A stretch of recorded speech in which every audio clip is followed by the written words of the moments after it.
Bonjour à toutes et à tous et bienvenue sur une de Grand Lille TV pour une nouvelle matinée d'infos en direct et on continue. 5 heures d'information de la métropole lilloise jusqu'à midi. On commence avec une première édition du journal de la rédaction. Nous sommes le mardi 8 novembre, il est tout juste 7 heures. Bonne matinée à tous.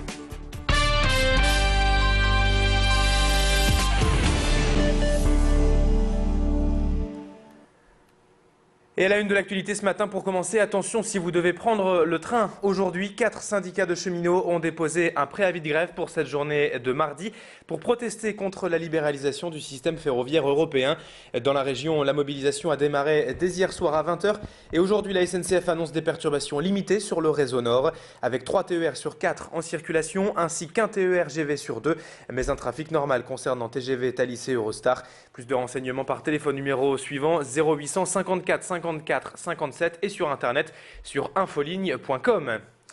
Dans l'actualité nationale à présent, le Premier ministre François Fillon l'a annoncé hier, de nouvelles mesures d'austérité pour sortir la France de la crise jusqu'en 2016. Un plan sur plusieurs années donc qui devrait concerner en priorité la restauration avec une hausse de la TVA de 5,5 à 7%.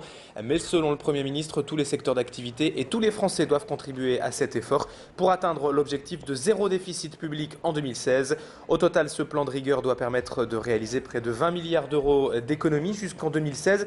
Mais qu'en pensez-vous de ces mesures et de l'austérité programmée pour les prochaines années? Nous sommes allés à la rencontre de Dany Delval, la présidente de l'UMIH, l'Union des métiers de l'industrie hôtelière, concernant cette hausse de la TVA. Écoutez sa réaction. Déjà, il y a une mesure qui est importante, c'est que l'on ne touche pas, et ça n'a peut-être pas été assez souligné, on ne touche pas à l'exonération sur les heures supplémentaires, ni sur l'abattement qu'on appelle abattement Fillon. Donc on ne touche pas sur les charges sociales de l'entreprise.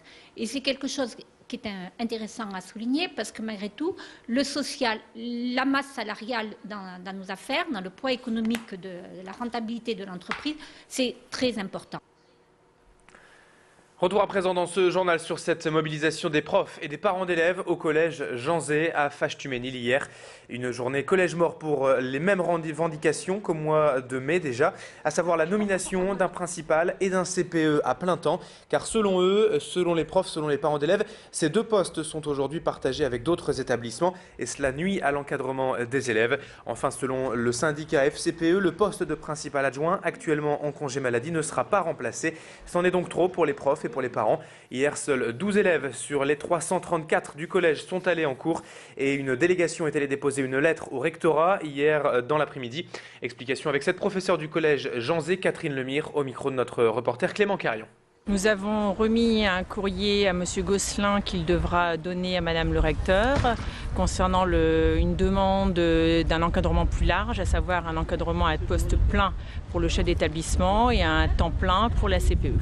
Les professeurs et les parents souhaitons obtenir une audience auprès du recteur, même si Madame Gaudiot ce matin nous a reçus au nom de Madame le recteur.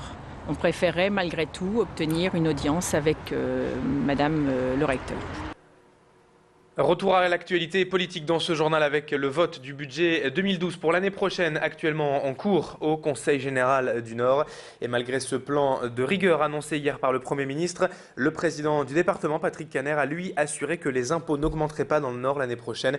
Le vote de ce budget se fera mi-décembre et hier a démarré le débat d'orientation budgétaire, le tout dans un contexte difficile pour le département du Nord qui se retrouve sans réelle marge de manœuvre actuellement pour l'année à venir, endetté avec des dépenses en hausse et des recettes en baisse, notamment en provenance de l'État.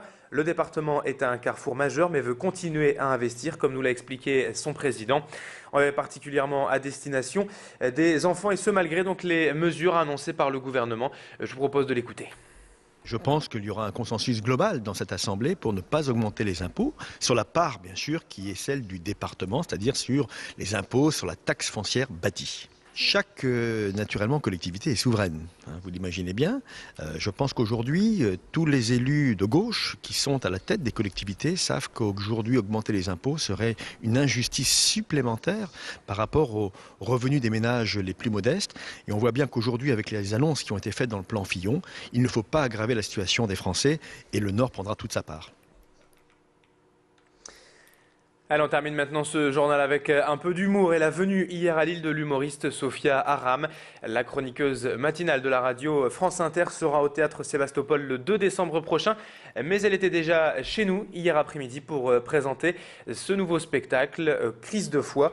Sophia Aram était l'invitée d'Alexandra Gossin pour présenter et évoquer ce One Woman Show. Je vous propose de l'écouter, revoir une partie de cette interview tout de suite sur Grand Lille TV.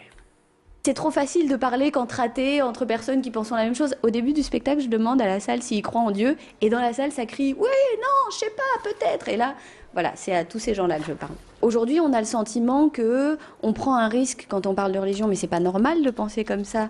On est dans un pays où la liberté d'expression est totale et il faut se battre, il faut continuer. Moi, je me suis pas posé la question quand on a écrit le spectacle. On a eu envie de rire avec les religions.